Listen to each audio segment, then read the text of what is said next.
مورخین نے لکھا ہے کہ خارجی تکفیری فکر کفر کے فتوے دینے والا آج کے دور میں جو تکفیری فکر لوگوں پہ کفر کے فتوے حکمرانوں پہ کفر کے فتوے دینے ایسی ہی فکر کا ایک آدمی تھا ایک نوجوان پہ محنت کر کے اس کو متاثر کر لے گیا اب وہ نوجوان بھی پوری طرح نہیں ہے لیکن قریب ہے دونوں کے دونوں کعبۃ اللہ گئے طواف کرنے لگے عمرہ تھا یا حج تھا لیکن دونوں طواف کر رہے ہیں طواف کے دوران اس خارجی نے اپنے جو نوجوان جس پہ محنت کی ہے اس سے کہا کہ دیکھو تمہاری ہماری بات یہ سمجھو اتنی بڑی جو تعداد نظر آ رہی ہے نا یہ سب کعبۃ اللہ کے طرف چکر لگا رہے ہیں اس میں تمہارے اور میرے علاوہ ایک بھی مسلمان نہیں ہے ظاہر بات ہے جب آپ شدت پسندی کے اس رجحان پہ جائیں گے مقام وہی آئے گا کہ آپ کو اپنے کے علاوہ کوئی آپ کو مسلمان نظر نہیں آئے گا دیکھو میرے علاوہ بہت سارے غلط ہو سکتے ہیں لیکن بات کفر کی ہو رہی ہے اب لوگ کیا کہیں گے معلوم کیا اہل حدیث بھی تو کہتے ہیں کہ ہمارے علاوہ سب غلط ہیں جی وہ تو کہیں گے اس لیے کہ اللہ کے نبی نے کہا ایک ہدایت پہ ہوں گے بقیہ گمراہ ہوں گے لیکن سارے گمراہوں کو کافر نہیں کہتے سمجھنے کی بات سمجھا کرو اب اس نے کیا کہا تمہارے اور میرے علاوہ کوئی اس میں مسلمان نہیں سبحان اللہ فطرت اگر اللہ باقی رکھے نا تو کتنی بڑی بات ہے دیکھو اس نوجوان نے کہا وہ جو نوجوان تھا نا اس نے کہا وہ جنت جسے اللہ نے اتنی بڑی بنایا ہے اللہ نے کہا عرضها السماوات والارض آسمان و زمین کے برابر اتنی بڑی جنت ہے اللہ نے کیا اتنی بڑی جنت صرف تیرے اور میرے لیے بنائی ہے MSLI ٹی وی رہنمائی بدلتی دنیا کے لیے بسم اللہ الرحمن الرحیم الحمد للہ والصلاة والسلام علی رسول اللہ وعلی آلہ واصحابہ ومن والاه اما بعد محترم حضرات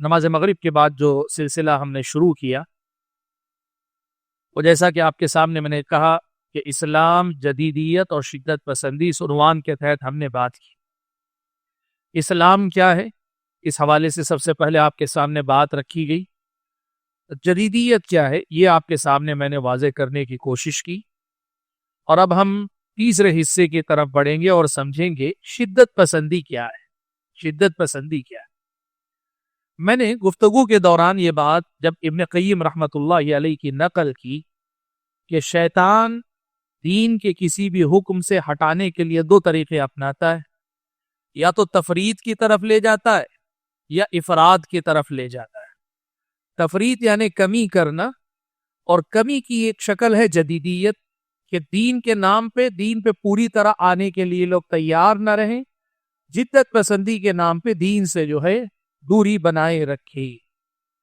یہ تفرید کی ایک شکل ہے افراد کہتے ہیں حد سے آگے بڑھ جانا حد سے تجاوز کر جانا شریعت اسلامیہ میں اس کو غلو کہا گیا اسے غلو کہا گیا تو یہ کئی شکل میں ہو سکتا ہے اسی کی ایک شکل ہے جسے ہم نے شدت پسندی کہا ہے یہ شدت پسندی کیا ہے میں اس کو سادہ الفاظ میں آپ کو سمجھا دے گا دیکھیے سب سے پہلے ایک بات یاد رکھیے گا کہ یہ جو شدت پسندی ہے تشدد ہے لوگ بہت کثرت سے بولتے ہیں اس کے مزاج میں بڑی شدت ہے یہ شدت پسند آدمی اس کے اندر تشدد بہت ہے یہاں ایک مسئلہ یاد رکھیے گا دنیا کیسی ہے معلوم آپ کو مان لیجئے کہ ایک معتدل آدمی یعنی جو صحیح رخ پہ قائم آدمی اب جو آدمی متشدد خود ہوتا ہے نا وہ آدمی اس معتدل آدمی کو دیکھتا ہے تو کہتا ہے یہ متساہل ہے یہ آدمی دین کے معاملے میں ڈھیلا ڈھالا ہے جو سختی پر ہے سختی پہ رہنے والا صحیح رہنے والے کو کہتا ہے یہ بڑا ڈھیلا ڈھالا اس لیے کہ یہ اس کے جیسا نہیں اور اس کے مقابلے میں جو سیدھے راستے سے نیچے رہتا ہے نا جو ڈھیلا ڈھالا ہے وہ ڈھیلا ڈھالا آدمی کیا کرتا ہے دین پہ قائم رہنے والے کو کہتے ہیں یہ بڑا شدت پسند ہے تو لوگوں کے پیمانے یہ طے نہیں کر سکتے کہ شدت پسندی کیا ہے کسی کے کہنے سے کوئی مسئلہ تشدد نہیں ہو جاتا کسی کے کہنے سے کوئی مسئلہ تساہل کا مسئلہ نہیں ہو جاتا یہ بات یاد رکھیے گا دنیا کا یہ اصول ہے ہر متشدد آدمی معتدل آدمی کو کہتا ہے یہ متساہل ہے اور ہر متساہل آدمی معتدل آدمی کو کہتا ہے کہ یہ متشدد ہے یہ دنیا ایسے ہی چلتی تو فیصلہ کیسے ہوگا فیصلہ کیسے ہوگا؟ اس لیے کہ ہم سب سے پہلے شدت پسندی کے لیے کوئی ضابطہ ہونا چاہیے نا شریعت میں. جیسے ہم نے جدیدیت کو پہچانا، ویسے شدت پسندی کسے کہتے ہیں، اسے پہچاننے کا ضابطہ کیا ہوگا؟ اس کا ضابطہ بہت آسان ہے. قرآن مجید میں اللہ تعالیٰ نے ہم اور آپ سے کہا فَإِن تَنَازَعْتُمْ فِي شَيْءٍ فَرُدُّوهُ إِلَى اللَّهِ وَالرَّسُولِ إِن كُنتُمْ تُؤْمِنُونَ بِاللَّهِ وَالْيَوْمِ الْآخِرِ. اگر کسی چیز میں اختلاف کر بیٹھو تو اسے اللہ اور اس کے رسول کی طرف لوٹاؤ، اگر تم اللہ پر اور آخرت پر ایمان رکھنے والے ہو. اس کا مطلب کیا ہے معلوم آپ کو؟ اس کا مطلب یہ ہے کہ کوئی بھی مسئلہ دین کے نام پر جو بھی بات آئے گی نا، اس کی دین میں حیثیت کیا ہے، درجہ کیا ہے، یہ میرے اور آپ کے کہنے سے نہیں ہو سکتا. شریعت مطہرہ میں اسے جو درجہ دیا گیا ہے وہی درجہ اس کا رہے گا. جو آدمی اس درجے سے نیچے ہٹانا چاہے گا ہم کہیں گے یہ متساہل ہے، اور جو آدمی اس مسئلے کو اس سے زیادہ اہمیت دینے کی کوشش کرے گا ہم کہیں گے یہ متشدد ہے. ضابطہ یہی ہے. اور قرآن و سنت میں اس کا درجہ کیا ہے؟ مثال کے طور پر ایک مسئلہ کفر اور ایمان کا مسئلہ، اسے ایک آدمی کہتا بھئی یہ سب اختلافات امت میں ہوتے ہی ہیں، ہم کہیں گے یہ تساہل ہے. اس لیے کہ شریعت کی نظر میں جو کفر و ایمان کا مسئلہ ہے وہ ان اختلافی مسائل جیسا نہیں جس میں دلیل کی بنیاد پہ ہر آدمی کو اپنی بات رکھنے کی اجازت ہے. یہ کفر و ایمان کے مسائل میں نہیں ہو سکتا. اب جو کفر و ایمان کے مسئلے کو فقہی اختلاف کے درجے کا اختلاف بتانا چاہے ہم کہیں گے یہ متساہل ہے، ہم کہیں گے یہ متساہل آدمی ہے. اور اس کے مقابلے میں اگر کوئی مسئلہ فقہی اختلاف کا ہے جس میں دلیل کی بنیاد پہ گنجائش ہے، اختلاف دلیل کی بنیاد پہ ہو رہا ہے، اس کو بنیاد بنا کر ایک آدمی بدعتی کہے، کافر کہے، یہاں کہیں گے یہ شدت ہے، سختی ہے. تو شدت اور تساہل کا جو معیار طے ہوگا نا وہ قرآن و سنت ہے. جس مسئلے کی شریعت میں جو درجہ بندی ہے اسے اسی درجے میں رکھنا چاہیے. اس درجے سے آگے بڑھا لے جائے تو شدت پسندی ہے، اس درجے سے پیچھے ہٹا لے آئے تو پھر اس کو کہتے ہیں ہم اور آپ تساہل ہے. یہ آدمی دین میں جو ڈھیلا ڈھالا آدمی ہے.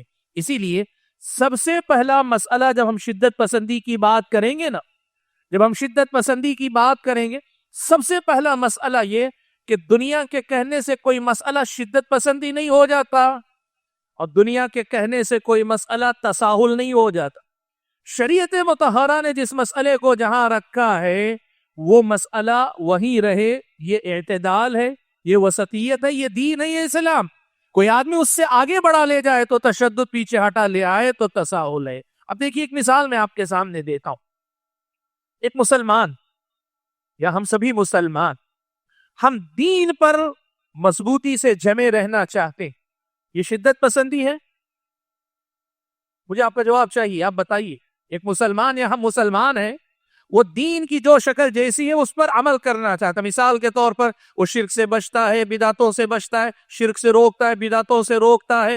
وہ فقہی مسائل میں دلیل کی بنیاد پہ صحیح کیا ہے اس پہ عمل کرتا ہے، لوگوں کو بتاتا بھی ہے یہ صحیح ہے، یہ راجح ہے.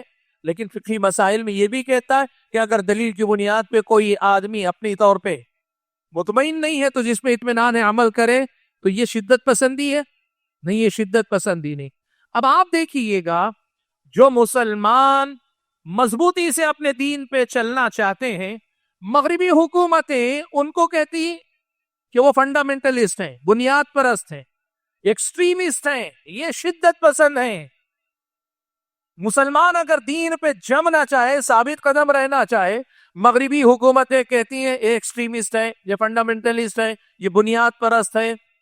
اور اسی کی بنیاد پہ آگے کہتے ہیں فنڈامنٹلزم سے جو ہے آدمی کے اندر ایکسٹریمزم پیدا ہوتا ہے، اور ایکسٹریمزم سے آدمی ٹیررزم کی طرف جاتا ہے، دہشت گردی کی طرف جاتا ہے. لوگوں نے یہ ذہن آج دیا ہوا اور میڈیا پوری دنیا اس کی تبلیغ کر رہی. وہ کیا ہے؟ جو آدمی مسلمان مضبوطی سے دین پہ چلنا چاہتا ہے فنڈامنٹلسٹ ہے، اور فنڈامنٹلزم یعنی بنیاد پرستی، بنیادوں کو مضبوط پکڑ کر چلنے والا آدمی ایکسٹریمسٹ ہوتا ہے.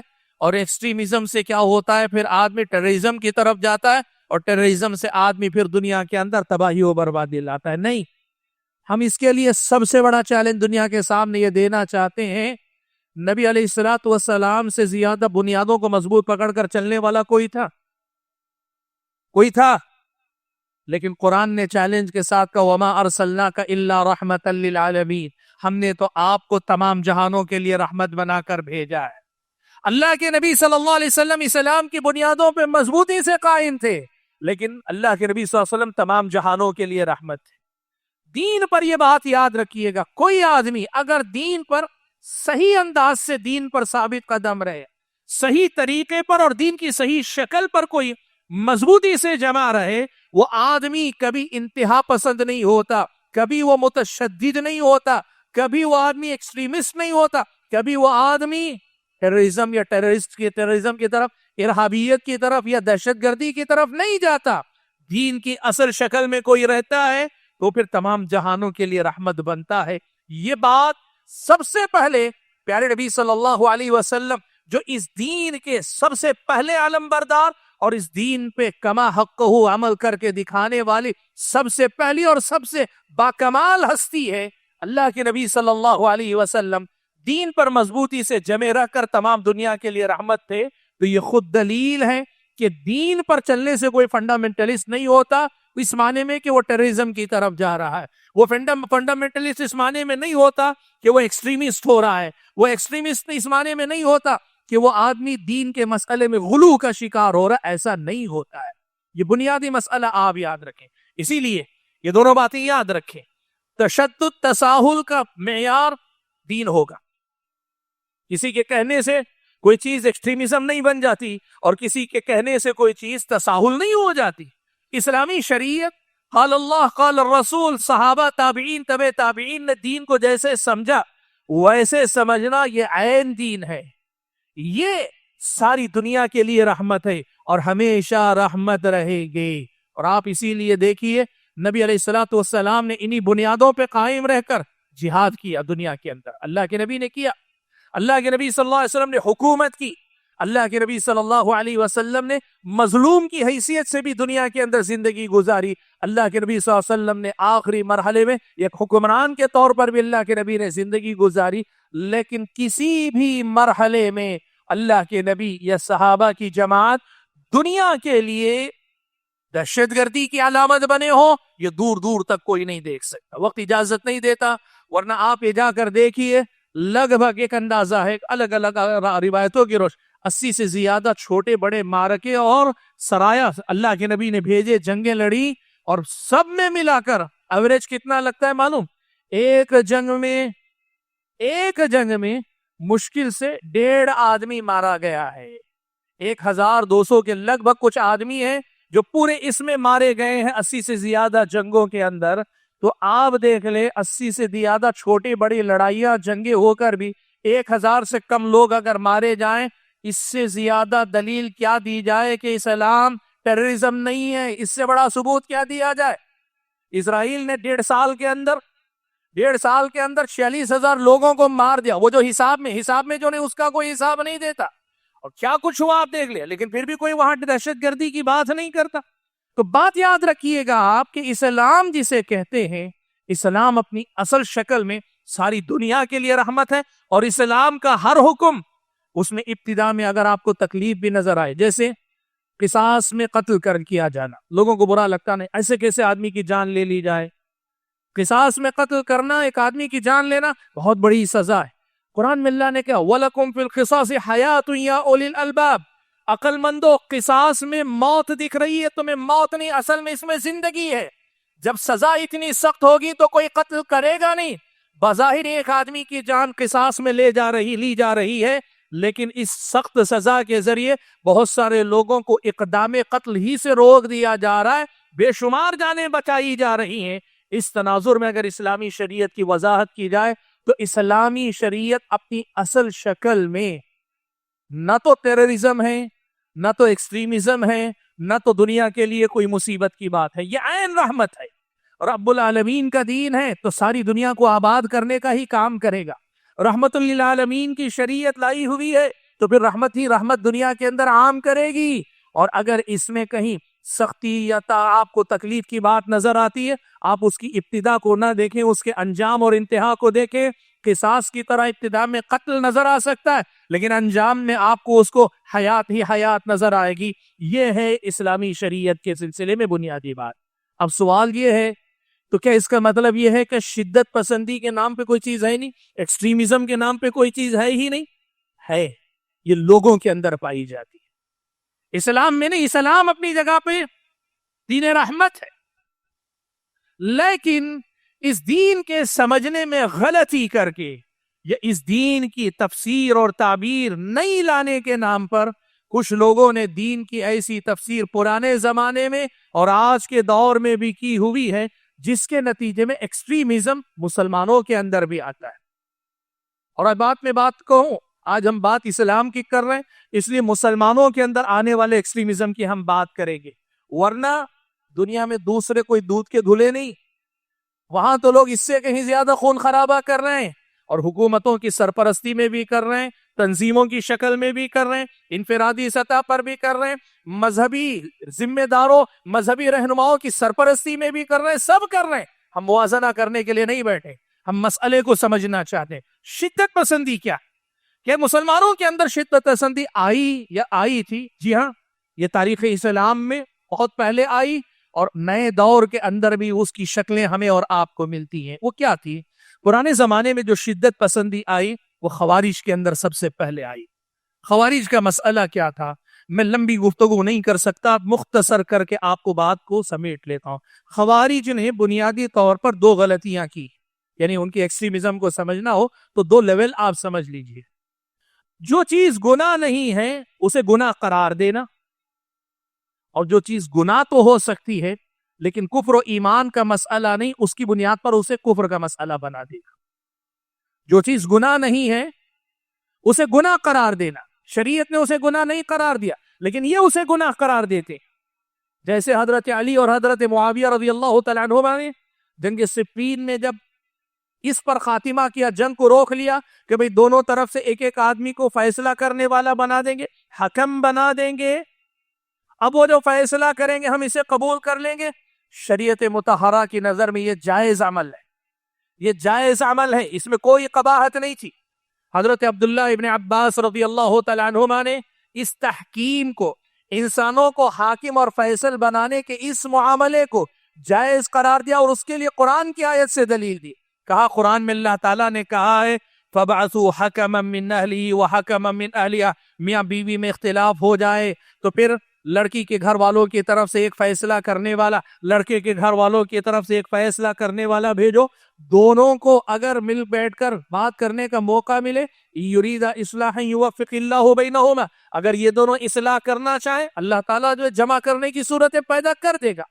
تو یہ جائز تھا، لیکن ان لوگوں نے اس کو ناجائز اور حرام قرار دیا۔ اب دوسری غلطی خوارج کی جو ہے وہ یہ کہ جو مسئلہ گناہ کے درجے کا، گناہ کبیرہ ہے، مرتکب کبیرہ کو وہ کافر قرار دیتے ہیں، یعنی بڑے گناہ کو بڑا گناہ نہیں دیتے۔ آپ کو معلوم ہے نا، ایک ہے کفر و شرک کی باتیں، دوسرا درجہ ہے گناہ کی باتیں۔ گناہ سے آدمی کا ایمان کم ہوتا ہے، گھٹتا ہے، لیکن ایمان ختم نہیں ہوتا۔ لیکن خوارج اس کے قائل نہیں، ان کے نزدیک کفر کا کام ہے، یعنی آدمی بڑے بڑے گناہ کرتا ہے، مرتکب کبیرہ کافر ہوتا ہے، بڑے گناہ کرنے والا کافر ہو جاتا ہے۔ تو ایکسٹریمزم کا دوسرا درجہ یہ ہے کہ جو گناہ تو ہو لیکن اس گناہ کو گناہ نہ رکھ کر لوگ کیا کریں، اسے کفر و ایمان کا مسئلہ بنا لیں۔ یہ دو نمایاں شکلیں، یہ دو نمایاں شکلیں۔ اور تیسری شکل عام ہے ایکسٹریمزم کی، وہ ہے دین کے کسی بھی مسئلے کو اس کے درجے سے آگے بڑھا کر لے جانا۔ یہ آپ کسی بھی سطح پہ حتیٰ کہ افراد کے اندر بھی دیکھ سکتے ہیں، افراد کے اندر بھی دیکھ سکتے ہیں۔ دین کے وہ مسائل جو اخلاق اور آداب کے ہو، اس کی بنیاد پہ آدمی ایک دوسرے کو گمراہ کہیں۔ جو مسائل دلیل کی بنیاد پر اختلاف کے ہو، اس مسائل میں آدمی بدعتی ہونے کا حکم لگائے، اور جو مسائل اسلامی شریعت کی نظر میں گناہ کے ہو، اس کی بنیاد پہ کفر کا ہو، یہ عام ہو سکتے ہیں۔ لیکن یہ دو صورتیں ایکسٹریمزم کی میں لے کر آپ کے سامنے آگے بڑھتا ہوں۔ ایک جو چیز گناہ نہیں ہے اسے گناہ قرار دینا، اور دوسرا جو گناہ ہے، کفر کا کام نہیں، اس کی بنیاد پہ کافر قرار دینا۔ اور خوارج نے یہ دونوں کی دونوں غلطیاں کی، خوارج نے یہ دونوں کی دونوں غلطیاں کی۔ ایک تو حکم بنانے کے فیصلے کو ناجائز قرار دیا، اور دوسرا کام یہ کیا کہ اسی مسئلے کو بنیاد بنا کر جو جائز تھا لیکن اس کے علاوہ اپنے عقائد میں مرتکب کبیرہ کو انہوں نے کافر قرار دے دیا. یہ ایکسٹریمزم کی مثالیں. نئے زمانے کے اندر اس کی مثالیں کہاں ہیں کیا ہے؟ نئے زمانے کے اندر اس کی مثالیں کہاں ہیں کیا ہیں؟ یہ ہم انہی دو اصولوں کی روشنی میں دیکھنے سمجھنے کی کوشش کرتے ہیں. حضرات گرامی قدر، میں نے یہ بتایا کہ ماضی میں اگر ہم خوارج کو دیکھتے ہیں تو ان کی شدت پسندی کے دو درجے ہمیں ملتے ہیں. ایک تو یہ کہ جو چیز گناہ نہیں تھی اسے گناہ مانتے تھے، اور دوسری یہ کہ جو چیز گناہ کے درجے کی ہے، جس سے آدمی کفر و اسلام کے مسئلے میں داخل نہیں ہوتا، ایمان کمزور ہوتا ہے، اس مسئلے کو بنیاد بنا کر لوگوں پر کافر ہونے کا حکم لگاتے تھے. نئے زمانے میں ایکسٹریمزم کی اسی فکر کی جو تسلسل ہے، وقت نہیں ہے کہ میں تفصیل میں جاؤں، اس لیے میں سیدھے کچھ مثالوں پہ آ رہا ہوں تاکہ آپ سمجھے ایکسٹریمزم کہاں ہمارے اور آپ کے سماج میں نظر آتا ہے. ایک مسئلہ ہے غیر مسلموں سے تعلقات کا. آپ جانتے ہیں اسلامی شریعت کی نظر میں ولا اور برا کا ایک عقیدہ ہے. ولا اور برا کا عقیدہ ہے، اور ولا اور برا کے عقیدے میں تفصیلات ہیں. تفصیلات میں یہ بات ہے کہ تعلقات کی قسمیں الگ الگ ہیں. تعلقات کی قسمیں الگ الگ ہیں. کچھ وہ تعلقات ہیں جو شریعت اسلامیہ کی نظر میں جائز ہے، حلال ہے، خود سورہ ممتحنہ میں اللہ تعالیٰ نے بیان کیا. اور تعلقات کی کچھ شکلیں ہیں جو حرام ہو سکتی ہیں، جیسے ان کے کسی معاملے میں آپ غلط معاملے میں ان کے ساتھ جائیں، اسلامی شریعت کی نظر میں حرام اور ناجائز ہیں. اور کچھ معاملات ایسے ہیں جو کفر کے درجے کے بھی ہو سکتے ہیں. تو اسلامی شریعت میں تفصیل ہے تعلقات کے معاملے میں، اور خاص طور پر غیر مسلموں کے ساتھ معاہدہ، حکومتوں کے اگر معاہدے ہوتے ہیں، ان معاہدوں کی بھی اسلامی تاریخ میں ہمیں مثالیں ملتی. آپ دیکھیے پیارے نبی صلی اللہ علیہ وسلم نے مدینہ میں میثاق مدینہ میں یہودیوں کے ساتھ مل کر معاہدہ اللہ کے نبی نے کیا ہوا تھا. اور ویسے ہی بعد کے ادوار میں، بعد کے زمانوں میں اگر آپ دیکھیں گے، آپ کو پتا چلے گا مسلم حکمران وقتاً فوقتاً غیر مسلم حکمرانوں کے ساتھ صلح کرتے آئے ہیں. آج کے زمانے کا ایکسٹریمزم اس معاملے میں، اس مسئلے میں یہ ہے کہ وہ ایک مخصوص فکر کے لوگ، وہ جو تحریکی فکر ہے، وہ جو زمانے کے، وہ جو خلافت کی فکر، خلافت قائم کرنے کے نام پر چاہے کوئی خاص تنظیم ہو یا افراد ہو، وہ جو خلافت علی منہاج النبوہ کے دعوے دار بن کر کھڑے ہوئے یا اس کی تبلیغ کرنے والے بن کر، ان کی نظر میں مسلم حکمرانوں کے غیر مسلم حکومتوں سے جتنے معاہدے ہیں، یہ سب ان حکمرانوں کا کفر ہے. سبحان اللہ، یہ ایکسٹریمزم ہے. آپ کو شریعت اسلامیہ میں جو تعلقات کی درجہ بندی بتائی گئی، اس کی تفصیل کو اگر آپ نہیں ملحوظ رکھیں گے، جس طرح خوارج نے جو گناہ نہیں تھا اسے گناہ بنا دیا، اور جو گناہ تھا حرام ہو سکتا لیکن کفر کا مسئلہ نہیں تھا، آپ نے یہ فرق ملحوظ نہیں رکھا، اور تمام تعلقات کو آپ نے کیا کر دیا؟ کہا جتنے مسلم حکمران ہیں اور ان کے امریکہ سے یا یورپ سے یا پھر یہ کہ دوسرے ممالک سے تعلقات ہیں، یہ سارے تعلقات جو کفر کے درجے کے تعلقات، یہ غیر مسلموں کے دوست ہیں، اور غیر مسلموں کے یہود و نصارہ کے دوست ہیں، اور یہود و نصارہ سے دوستی کفر ہے. یہ اس زمانے کے ایکسٹریمزم کی ایک بہت بڑی مثال ہے اللہ تعالیٰ کے بندوں. دوسری مثال آپ کے سامنے دیتا ہوں. کیا مسلمان کافروں کے ساتھ رہ سکتا ہے؟ مسلمان غیر مسلموں کے ساتھ رہ سکتا ہے؟ پیارے نبی صلی اللہ علیہ وسلم کی سیرت میں پیارے نبی صلی اللہ علیہ وسلم کی سیرت میں الگ الگ حالات ہم اور آپ کو ملتے ہیں. مکے کا پورا دور تھا، مسلمان کافروں کے درمیان رہتے تھے، بلکہ کعبۃ اللہ میں بت رکھے ہوئے تھے. کعبۃ اللہ میں بت رکھے ہوئے تھے. اسی کعبۃ اللہ کے پاس اللہ کے نبی صلی اللہ علیہ وسلم عبادت بھی کیا کرتے تھے، لیکن تھے وہاں. پھر اللہ کے نبی صلی اللہ علیہ وسلم نے مکے میں جب ظلم حد سے زیادہ بڑھا تو اللہ کے نبی صلی اللہ علیہ وسلم نے حبشہ کی طرف ہجرت کرنے کا حکم دیا. اور حبشہ کا حکمران کوئی مسلم حکمران نہیں تھا. حبشہ کا جو حکمران تھا وہ اس وقت غیر مسلم حکمران تھا. اللہ کے نبی کی بعثت کے بعد عیسائی بھی مسلمان نہیں شمار ہوتے، لیکن اللہ کے نبی نے صحابہ کو بھیجا، حبشہ میں رہے. حالات کے اعتبار سے اسلامی شریعت کی نظر میں احکام الگ ہے. اور وہیں جب اللہ کے نبی نے مدینہ کی طرف ہجرت کر لی اور تمام مسلمانوں کو مدینے کی طرف ہجرت کرنے کا حکم ہوا، اور اس کے بعد بھی اگر کوئی غیر مسلموں کے ساتھ ہی رہا تب اللہ کے نبی نے کہا من جامع المشرکین او سکن معهم فهو منهم، جو مشرکین کی صحبت اختیار کرے اور ان کے ساتھ رہے گا انہی میں شمار کیا جائے گا۔ اللہ کے نبی نے یہ کہا تھا۔ اب لوگوں نے کیا کی، یہ ساری تفصیلات بھلا دی۔ ایکسٹریمزم کیا ہے معلوم ہے؟ اب قاعدہ بنا لیا کہ ہندوستان میں رہنا حرام ہے، یہاں سے ہجرت کرنا فرض ہے۔ ایکسٹریمزم نہیں ہے، آپ کو یاد رکھنا چاہیے۔ ایسے حرام ہونے کا فتویٰ دینے کی اجازت آپ کو کہاں دی گئی؟ شریعت میں درجہ بندی جو رکھی گئی اس کا آپ خیال رکھیں۔ ایسے ہی مولانا مودودی نے وہ جو حاکمیت الہ کا نظریہ پیش کیا، اس حاکمیت الہ یا توحید حاکمیت کے الہ کے نظریے نے اور ڈاکٹر اسرار احمد وغیرہ نے اس مسئلے کو بہت زیادہ اچھالا، اور آج بھی آپ اگر ویڈیوز دیکھنا چاہیں یہ بات ملے گی۔ ان کے پاس مسئلہ یہ ہے کہ اگر آپ کسی غیر اسلامی نظام کے تحت رہتے ہیں، غیر مسلم نہیں، آپ سمجھیے بات، یعنی حکمران مسلم بھی ہو سکتا ہے لیکن نظام قانون جو نافذ ہے وہ غیر شرعی قانون، یعنی شریعت کا قانون نہیں، کوئی اور قانون ہے، چاہے ان کا بنایا ہوا یا کسی اور کا بنایا ہوا۔ کہا اگر آپ کسی غیر اسلامی نظام کے تحت رہتے ہیں، وہ مسلم ہے کہ کافر ہے یہ بات نہیں، غیر اسلامی نظام کے تحت رہتے ہیں تو آپ کو اس نظام کو پلٹنے کے لیے، بدلنے کے لیے محنت کرنی ہوگی، اور اگر آپ محنت نہیں کرتے ہیں تو پھر آپ نے کفر بالطاغوت کیا ہی نہیں ہے۔ سبحان اللہ۔ وَمَن يَكْفُرْ بِالطَّاغُوتِ وَيُؤْمِن بِاللَّهِ فَقَدِ اسْتَمْسَكَ بِالْعُرْوَةِ الْوُثْقَىٰ۔ مجھے یاد ہے ممبئی کے ایک پروگرام میں شریک ہونے پروگرام میں گیا تو کسی نے جو ہے بہت بڑی بھیڑ لوگوں کی، تو اس میں سے ایک صاحب نے مجھے لا کر دیا کہ کسی نے بھیجا ہے کہ آپ ہی کو خاص طور پہ دیا جائے۔ میں نے کہا ایسی کیا بات ہے؟ وہی بیٹھے بیٹھے پڑھ کر دیکھا، اس لکھا یہی ہے کہ قرآن میں تو یہ کہا ہے فَمَن يَكْفُرْ بِالطَّاغُوتِ وَيُؤْمِن بِاللَّهِ، پہلے طاغوت کا کفر ہونا چاہیے، طاغوت کا انکار ہونا چاہیے، اس کے بعد ہی ایمان باللہ کی بات ہونی چاہیے۔ یہ ساری تقریریں جو آپ لوگ کر رہی ہے ایمان باللہ کی بات ہے، ان کی کوئی ویلیڈیٹی نہیں، ان کی کوئی حیثیت نہیں، اس لیے کہ آپ لوگ طاغوت کے خلاف لڑتے ہی نہیں، طاغوت کے خلاف بات کرتے ہی نہیں۔ آپ سمجھیں یہ فکر کیا ہے؟ یہ جو اسلامی شریعت کی جو تعلیمات ہیں، یہ جو حاکمیت الہ کا تصور دیا گیا، جس کے نتیجے میں یہ کہا گیا کہ اگر آپ غیر اسلامی نظام کے تحت رہتے ہیں آپ کی نماز نہیں۔ آپ دیکھیے ڈاکٹر اسرار احمد کا ایک ویڈیو، آپ میں دیکھنے کے لیے نہیں کہہ رہا ہوں، مطلب یہ کہ دلیل کے طور پہ، ریفرنس کے طور پہ آپ کو بولنا چاہ رہا ہوں، ورنہ جا کے دیکھنے کی ترغیب نہیں دے رہا ہوں۔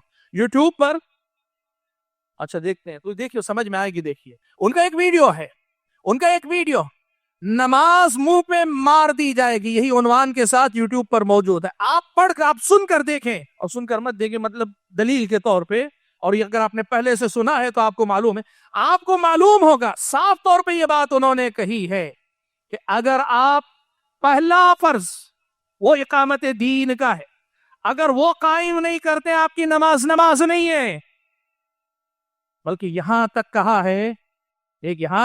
ہے وہ جو زانیہ فاحشہ عورتیں ہوتی نہیں، جو اپنی جسم فروشی کا کام کرتی، وہ کبھی سبیلے لگانا کا مطلب یہ اللہ کے نام پہ کچھ کھلا دینا پلا دینا، جس طرح وہ زانیہ عورت زنا کا کاروبار کرتی ہے لیکن پھر بھی نیکی کا یہ کام کر کے اللہ سے ثواب کی امید رکھتی ہے، اسلامی نظام کے لیے کوشش کیے بغیر یہ نمازیں پڑھنے والوں کا عمل بھی یہی حیثیت ہے۔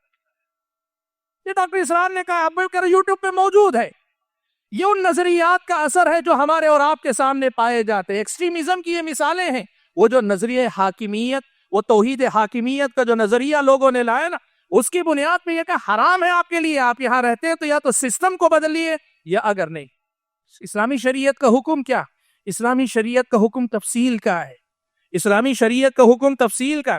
شیخ ابن باز رحمۃ اللہ علیہ نے کہا، غیر اسلامی نظامی حکومت کے بارے میں کہا، یا تو وہ ایسے ہوگا کہ اسلام سے برتر آپ بہتر سمجھتے ہیں غیر اسلامی نظام کو، یا اسلام کے برابر کا سمجھتے ہیں، یا اسلام سے کمتر لیکن جائز مانتے ہیں، تو یہ کفر کا درجہ ہے۔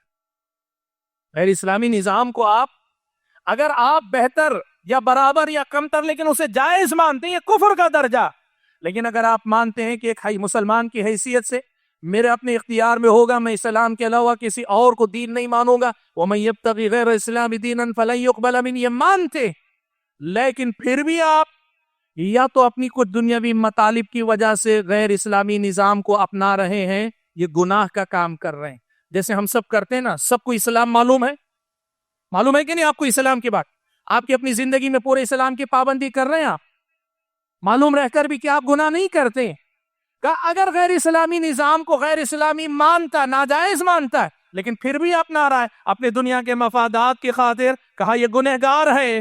اور اگر ایسا ہے کہ آدمی کا اختیار نہیں, جیسے ہم اس ملک کے اندر یہاں نہ ہمارا اختیار ہے نہ ان کا اختیار, یہاں آپس میں امن و امان کے ساتھ رہنے کے لیے قانون کو لایا گیا, لیکن کیا اسے اسلام کے بدیل آلٹرنیٹ کے طور پر لیا گیا؟ نہیں لیا گیا. اسلامی قانون اپنی جگہ پہ رہے گا. تو یہ جو بات ہے, اگر ایسے حالات میں رہتا ہے تو یہ گناہ کا کام بھی نہیں. اسلامی شریعت میں یہ درجہ بندی, لیکن اس پوری درجہ بندی کو حذف کر دینا اور یہ کہنا حاکمیت الہ کے نام پہ یا تو سسٹم لاؤ, یا پھر یہ کہ تم یہ مانے جاؤ گے کہ تم نے جو ہے تمہارا دین کفر بالطاغوت کے مرحلے سے گزرا ہی نہیں, تو ایمان باللہ کا اعتبار نہیں. یہ ایکسٹریمزم ہے جو ہم اور آپ دیکھ رہے ہیں. میں آپ کو بتانا چاہوں گا, مثالیں بہت ہیں. مثال کے طور پر مسلم ممالک کے اندر سعودی بینک ہیں. سعودی عرب کے اندر ہو یا پھر قطر کے اندر ہو, امارات کے اندر ہو یا عمان کے اندر ہو, یا پھر یہ کہ پاکستان کے اندر ہو یا مختلف ممالک میں, انڈونیشیا, ملیشیا, سارے مسلم ممالک کے اندر آپ کو معلوم ہے بینک. اب سعودی بینک حرام ہے, ناجائز ہیں, اور جو آدمی اسے حرام سمجھتے ہوئے پھر بھی اپنا رہا ہے وہ غلط کر رہا ہے, گنہگار ہے. لیکن کیا سعودی بینک کے ہونے کی وجہ سے وہاں کا حکمران کافر ہو جائے گا؟ وہاں کا حکمران کافر ہو جائے گا اور اس کے خلاف بغاوت کی دعوت دینا, یہ کوئی دین کی خدمت ہے اللہ کے بندو؟ یہ وہ ایکسٹریمزم ہے جس سے ہم اور آپ گزر رہے ہیں.